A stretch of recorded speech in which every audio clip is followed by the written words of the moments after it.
Hello and welcome to the second episode of the DVD Shelf Top Spots, our new countdown show where entertainment is celebrated, not incinerated.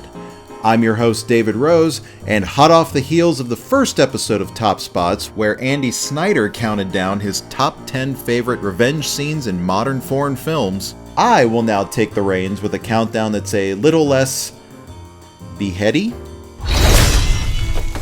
That's right, it's the holiday season. It's the season of giving, and occasionally re-gifting.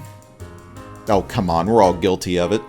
Some of you longtime followers of the DVD Shelf, and I thank you, may have clicked on this video noticing its familiar title, My Top 10 Christmas TV Specials.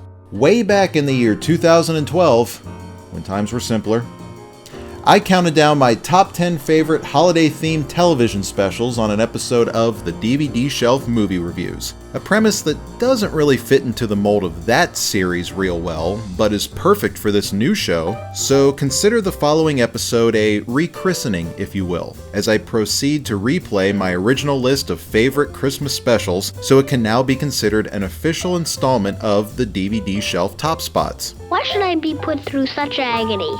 So, if the original video passed you by, then I think you're in for a real treat. But if you have seen this list before, feel free to jump to this time code where I'll return to give you a brief update on some of the specials that are mentioned in the video. Now, get to work! So, in the spirit of re-gifting, I will now hand you off to my Ghost of Christmas Past.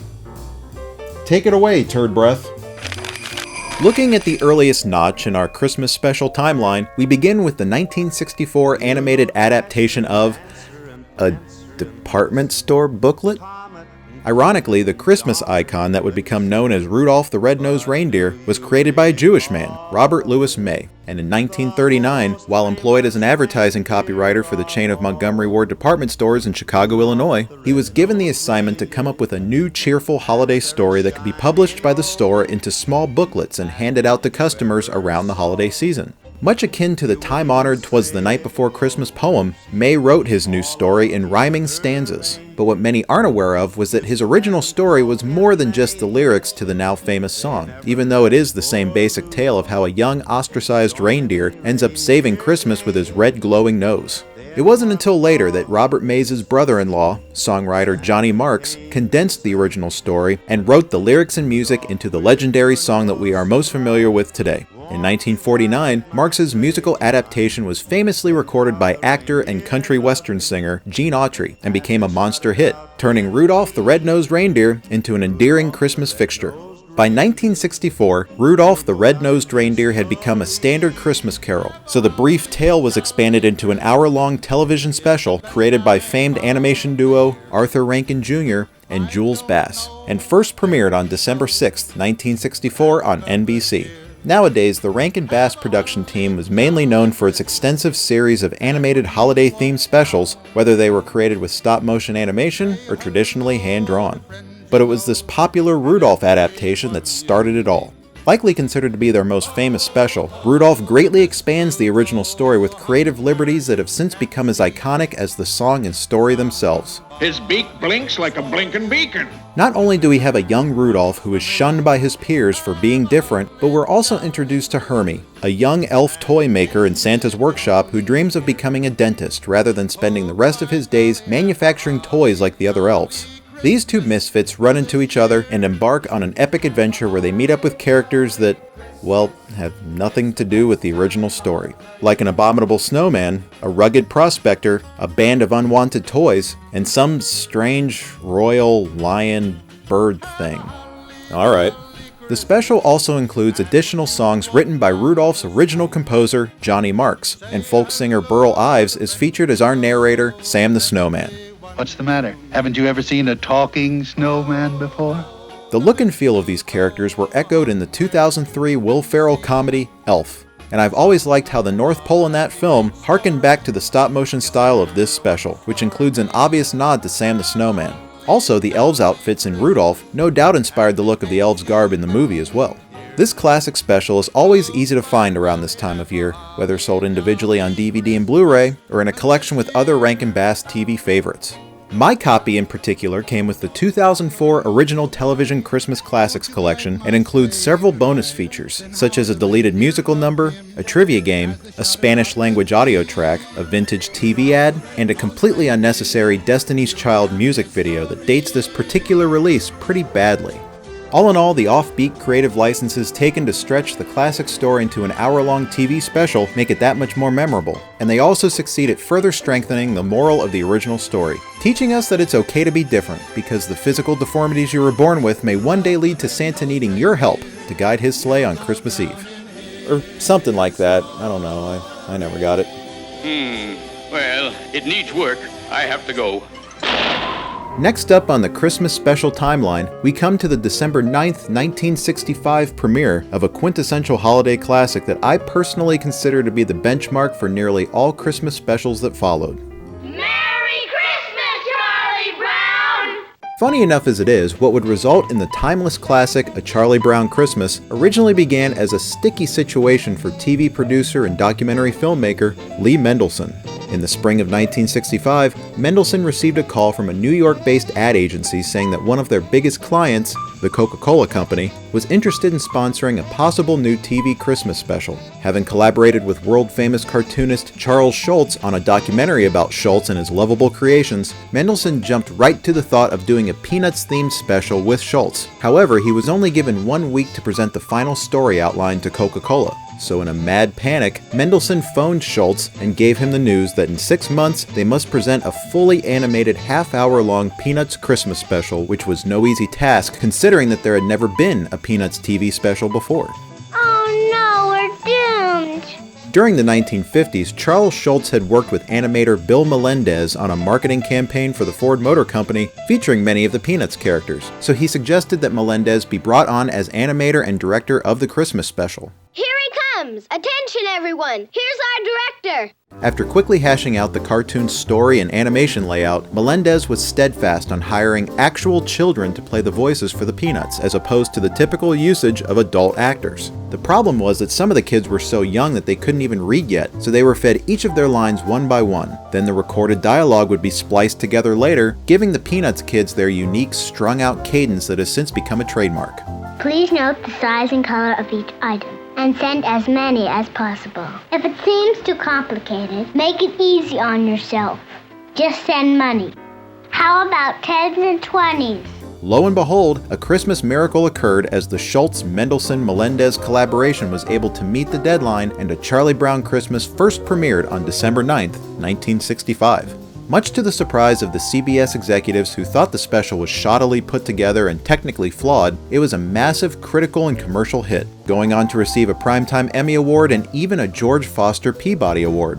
Since 1965, not one holiday season has passed without A Charlie Brown Christmas seeing a high-rated primetime telecast. A Charlie Brown Christmas was also the very first in a long line of Peanuts TV specials, not to mention feature films, a TV series, musicals, and even video games. But what is it about the special that has stricken a chord with so many people over the years? Personally, above all else, whether it's the minimalistic art style, the charming dialogue, or the inspirational story, I just love that soundtrack.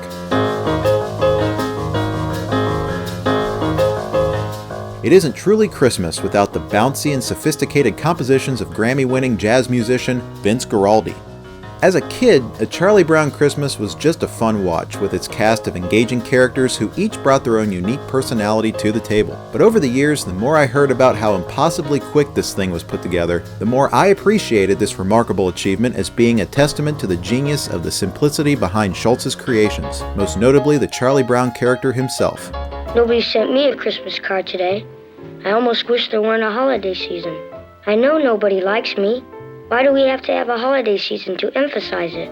The sad sack outcast embodies either a part of ourselves or someone we know in our everyday lives, and it's refreshing to see a Christmas story revolve around a character like Charlie, who doesn't really hate Christmas like a Grinch or a Scrooge, but the escalating commercialism of the holiday has just left him depressed. Find the true meaning of Christmas when money, money, money, spectacular, super colossal, neighborhood Christmas lights and display contest. Lights and display contest? Oh no! My own dog gone commercial. I can't stand it. Oh. And if this was his sentiment way back in the 60s, I can't even imagine how he'd feel today. Great prices. I just wish you could guarantee me they won't be beef. Oh, actually... Then I'd be like, you rule. My kids would be like, you rule. And I'd be like, yes, I do rule. Oh, the rules. Oh, load up the sleigh. This is going to be a great Christmas. Ring-ding-a-ding, ring-ding-a-ding, ring, ring me up. Ugh, I don't blame him.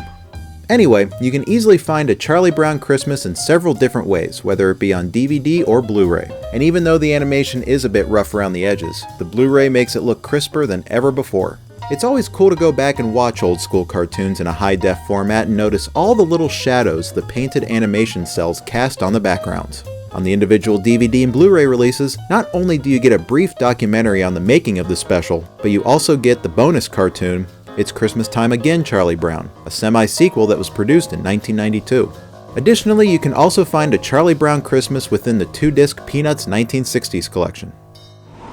Moving one more year down the timeline brings us to December 18, 1966, when TV audiences got their first glimpse at an animated adaptation of the beloved Dr. Seuss children's book, How the Grinch Stole Christmas. First published on November 24, 1957, Dr. Theodore Seuss Geisel's brilliant send-up of 'Twas the Night Before Christmas introduced us to a bass-ackwards version of Santa Claus whose mission was to steal Christmas presents instead of leaving them. It only took Dr. Seuss about a week to come up with the concept and write the bulk of this story, but it was the ending that he would stew over for several months until he finally got it just right. The profound message the story gives us has had an immense staying power that's lasted over 55 years now, where the despicable old Grinch finally realizes that it's going to take a lot more than stealing presents to kill the Christmas spirit of Whoville's residents. In the mid-60s, Dr. Geisel was approached by his good friend, legendary Looney Tunes animator Chuck Jones. Geisel and Jones first met during World War II, where they collaborated on a series of military training cartoons featuring the bumbling Private Snafu. Jones, who by this time was working at MGM, had an idea to turn the Grinch into an animated Christmas special, and it didn't take long for Geisel to come aboard. I must find some way to keep Christmas from coming. The Grinch was brought to life through the dulcet tones of Frankenstein's monster himself, Boris Karloff, who was also the narrator. Then he stuck his head out of the fireplace flue where the little Who stockings hung all in a row. These stockings, the Grinch, are the first things to go. You're a mean one, Mr. Grinch. You really are a heel. You're as cuddly as a cactus. You're as charming as an eel, Mr. Grinch. You're a bad banana with a greasy black peel. And providing the deep, booming vocals for the timeless song, You're a Mean One, Mr. Grinch, was actor and singer Thurl Ravenscroft, remembered by many to be the voice behind Tony the Tiger for more than 50 years' worth of Frosted Flakes commercials until his death in 2005. They're great! What's so great about How the Grinch Stole Christmas is that it manages to retain the same spirit and poetic writings from the original book, but with Chuck Jones at the helm, he's able to fill out the rest of the half hour with his trademark touches of animated gracefulness and brilliance that has always made classic Looney Tunes cartoons so much fun to watch. The Grinch got a wonderful, awful idea. Jones's direction, along with composer Albert Hague's classic songs with quirky lyrics written by Dr. Seuss himself, built on what was already a masterful blueprint of a story, and being a scant 26 minutes, it surely doesn't overstay its welcome. Unlike, well, you know. Ultimately, you've got to hand it to the one and only Dr. Seuss for taking holiday tropes like Santa Claus and Ebenezer Scrooge, placing them into a blender, and pulling out what has become a Christmas icon we all love to hate. The special is of course available on DVD and Blu-ray, but this special edition includes a generous amount of bonus features, including several documentaries about the works of Dr. Seuss, how the book was developed into the cartoon, and the creation of the music, along with a 1994 made-for-cable behind-the-scenes look hosted by the late, great Phil Hartman. Also included are cast and crew biographies, an audio commentary, original pencil sketches, and an option that allows you to skip to your favorite musical number. To put it simply, if you don't own this original holiday classic, then you probably hate Christmas too. Just saying. Now, let's meet up with my next must-watch holiday special, which first premiered on December 7th, 1969. Come on, Frosty. We're all waiting for you. Happy birthday! Frosty the Snowman was a jolly happy soul, with a corncob pipe and a button nose and 2 eyes made out of coal.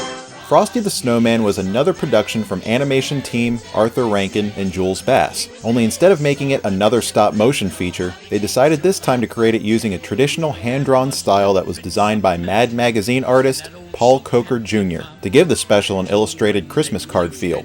Much like their previous hit special, Rudolph the Red-Nosed Reindeer, Rankin and Bass did a little expanding on the original 1950 hit song, which was also made a big hit when it was recorded by Gene Autry. Created for the TV special was a weaselly magician named Professor Hinkle, who was invited to perform his magic act for a grade school Christmas party, but tosses out his old worthless top hat after none of his tricks pan out correctly. The hat soon finds its way to the head of a freshly built snowman and magically brings him to life, but the conflict soon arises as Frosty begins to feel the effects of a blazing hot sun. Uh-oh. Now the main girl of the group, Karen, ventures with Frosty to make sure he safely gets up to the North Pole as the professor follows closely behind with the intent of stealing back his magic hat. Frosty was voiced by actor and stand-up comedian Jackie Vernon, and this time our narrator was the legendary actor, comedian, and singer Jimmy Durante, whose own rendition of Frosty the Snowman has become a yearly favorite. Frosty became yet another holiday hit that has since run every year on network television. Much like Rudolph, I've always found the liberties taken with the Frosty special as a great way to turn a simple Christmas song into a fun holiday adventure, this one being much more simplified than the hour-long Rudolph special. However, there is a surprisingly emotional little twist where we actually see the melting of Frosty and the impact it has on our main character.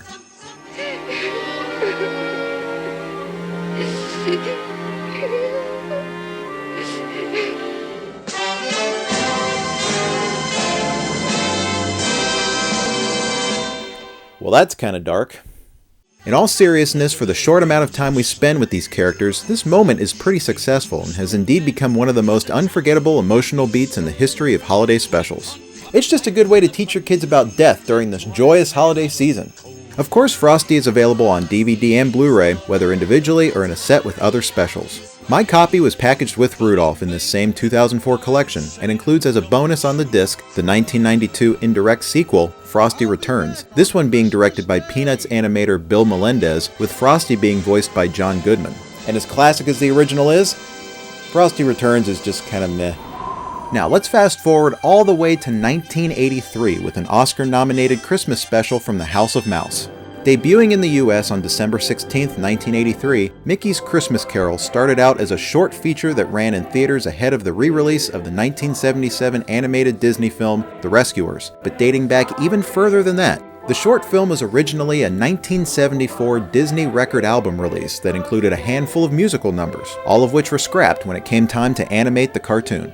I've always found Mickey's Christmas Carol to be a well-made and faithful little adaptation of the Charles Dickens tale that succeeds at covering a lot of ground with its relatively short 26-minute runtime. Ah, humbug. As far back as I can remember, this was probably my first introduction to the original story, and I've loved the Dickens classic ever since in various other iterations. What I like about Mickey's Christmas Carol is that it doesn't try and turn the original story on its head by working in any cheesy modernized humor or self-referential gags. It's just a straight-to-the-point, genuine little retelling that uses an all-star Disney lineup to fill in for the iconic Dickens characters. And the crisp animation is well on par with the same high level of quality that has become synonymous with the famed animation studio. I'd say my fondest childhood memories of watching this come from when it would air on TV, and following it would usually be a behind-the-scenes look at some big movie that was about to be released that holiday season. For instance, when this special aired on CBS in 1993, it was followed by a half-hour behind-the-scenes look at The Nightmare Before Christmas. How cool is that? Unfortunately, this special kind of cross-promotion isn't really seen much on TV anymore, but you can find Mickey's Christmas Carol bundled with 3 bonus holiday-related Disney cartoons on a DVD that's a part of the Walt Disney Animation Collection. We'll be right back with more of my cool Christmas special.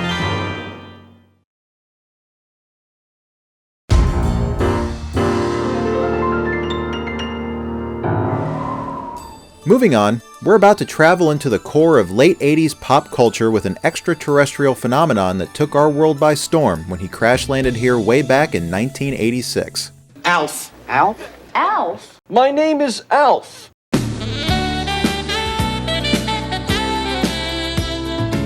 Created by puppeteer Paul Fusco, the furry alien lifeform accidentally crashes his ship into the garage of the Tanners, your typical 80s suburban family.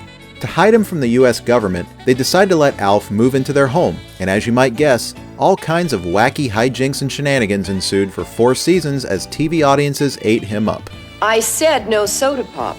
It's not soda pop, it's beer. You're about out of Coors. Toys, trading cards, cartoon spin-offs. Alf was huge.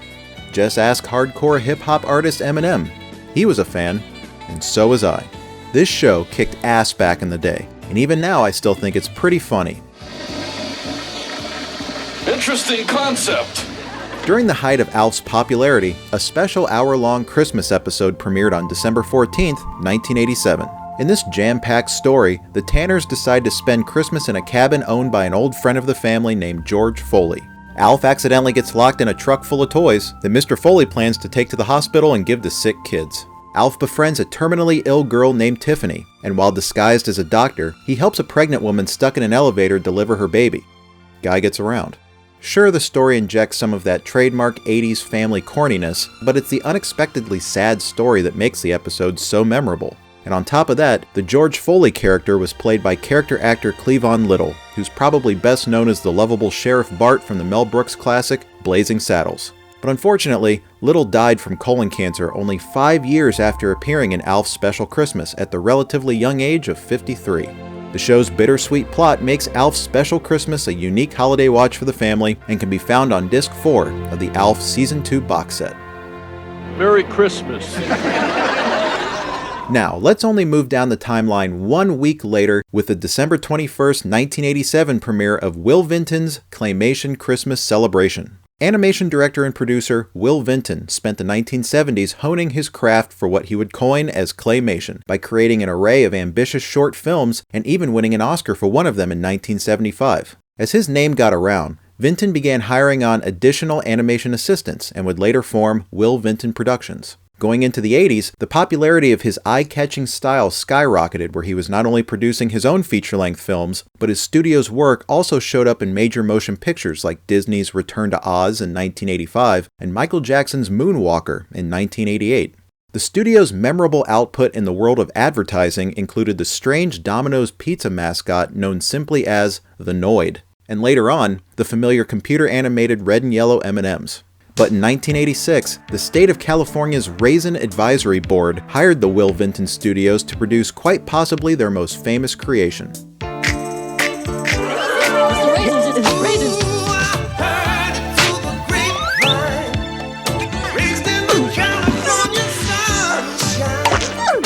California raisins from the California vineyards. Don't you know I heard it through the grapevine? Sounds great, doesn't it?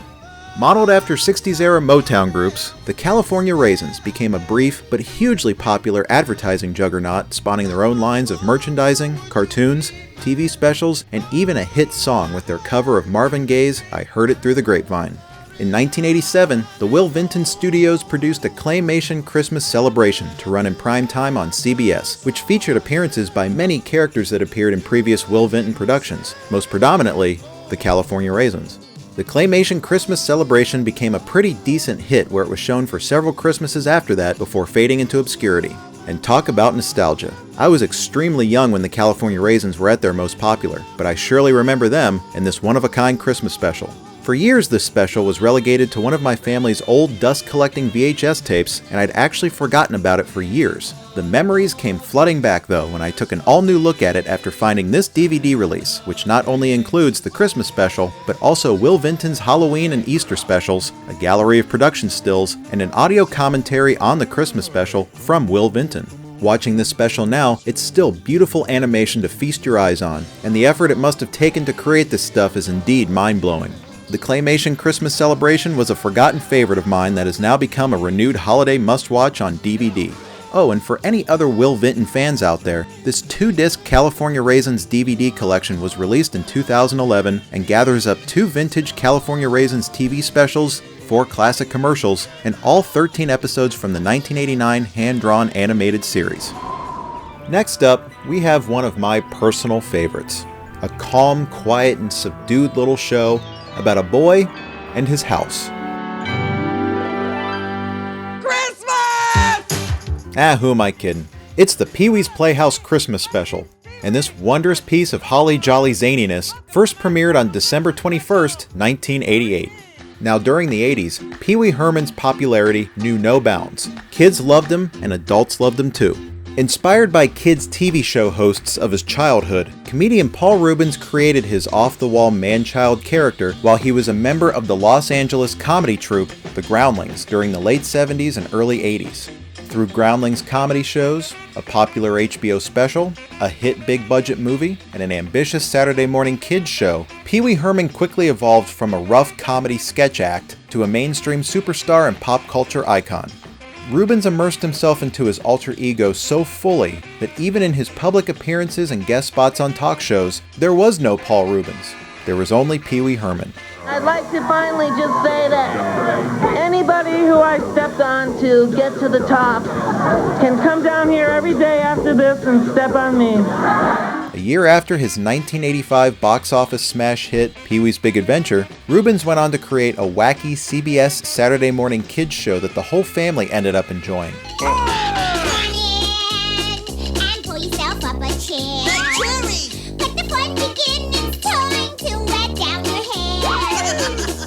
While the popularity of Pee-wee's Playhouse was at its peak, a primetime Christmas special was produced that attracted a slew of eclectic guest stars. Some the younger folks nowadays probably have never heard of, and other ones that to this day still linger like a wet fart.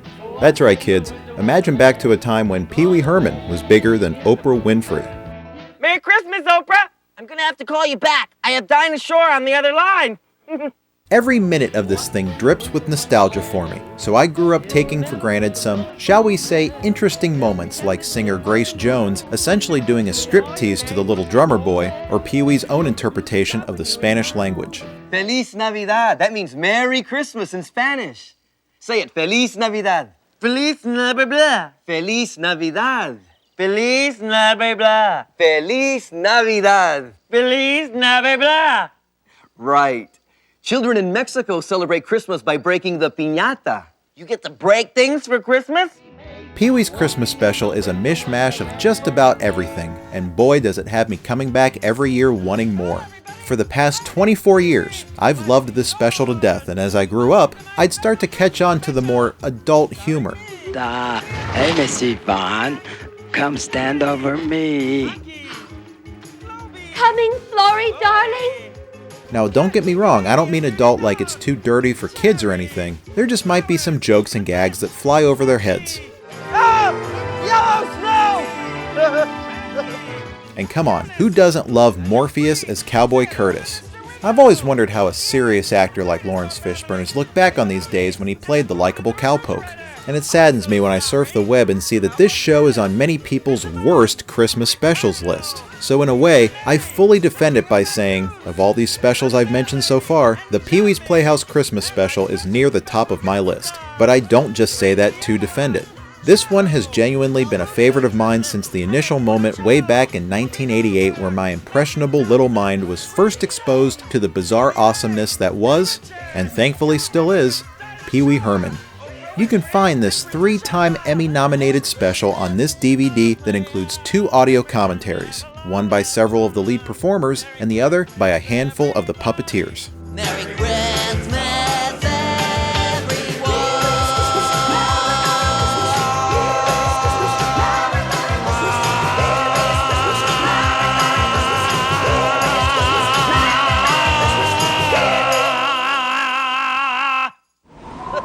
The following year, a certain Christmas special broadcasted on the up-and-coming Fox network that would go on to usher in one of our generation's most influential television shows. Hey, you! What do you think you're doing? Oh. Hey, come back here! So, what do you think, kids? Beauty, isn't it? Wow, yay, Dad! Go, Dad! Why is there a birdhouse in it? That's an ornament. Up until this point, a crudely drawn, dysfunctional family unit had been featured in brief cartoon shorts that acted as commercial bumpers for the hit variety comedy series, The Tracy Ullman Show. The shorts, written by cartoonist Matt Groening, became so popular that this yellow-skinned family was given its own series, which made its debut with the premiere of this special Christmas episode on December 17, 1989. Then on January 14, 1990, The Simpsons officially began its first season, and has obviously been running ever since. This episode, much like the entire first season, has its share of good moments, but overall, it doesn't quite hold up when compared to the brilliance that would come with later seasons. The early shows obviously did something right though, or The Simpsons wouldn't have stuck around for very long, and I'd even go so far as to say that this Christmas episode is probably one of the best from the first season.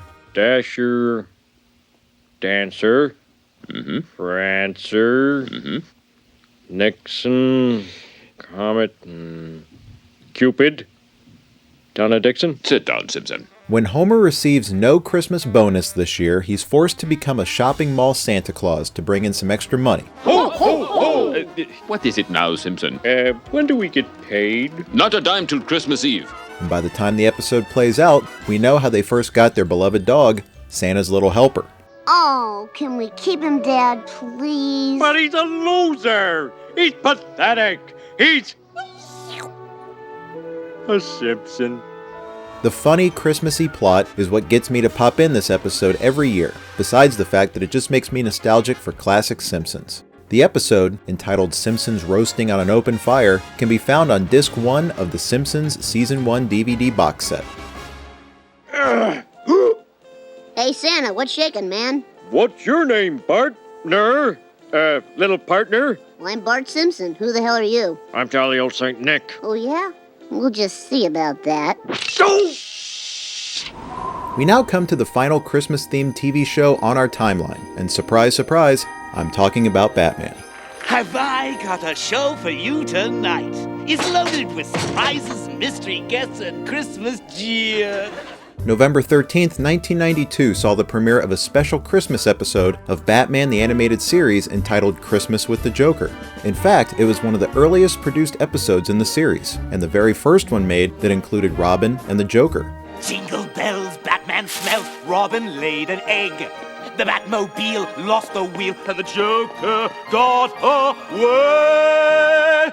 After freshly escaping from Arkham Asylum, the Joker throws his own televised holiday bash. In true Clown Prince fashion, the Joker hijacks the airwaves to make sure the entire city is tuning into his special Christmas telecast, especially Batman and Robin, so that he can playfully announce each step in his deadly scheme. And now let's welcome our host, the Clown Prince of Crime, the Joker! Greetings from Gotham City, and welcome to the first annual Christmas with the Joker. Oh, thank you very much. All the while, Dick Grayson is trying to convince Bruce Wayne to finally sit down and watch the holiday classic It's a Wonderful Life for the very first time. You know, I've never seen that. I could never get past the title. Now just relax, Bruce. You're gonna love It's a Wonderful Life. It's a great movie. It's not relentlessly cheerful, is it? No, it's about how much of a difference one man can make to a city. Sound familiar? I've loved this episode ever since I was a kid, and I think it's because the pacing of the story stands out from your typical episode of the Batman animated series. It's a classic Joker idea, but because of all the Christmas motifs, it comes off a bit more lighthearted. Well, that is if you excuse the kidnapping, bridge bombing, and killer toys. Plus, there's this high level of intensity that runs throughout as the Joker gives Batman and Robin little time to prevent his courses of action. The final Christmas recommendation from your friendly neighborhood Bat fan can be found on Disc 1 of the Animated Series Volume 1 DVD set. And for another fun and action-packed holiday-themed episode that's filled to its brim with villains, check out Holiday Nights from the Volume 4 DVD collection. Wasn't that something?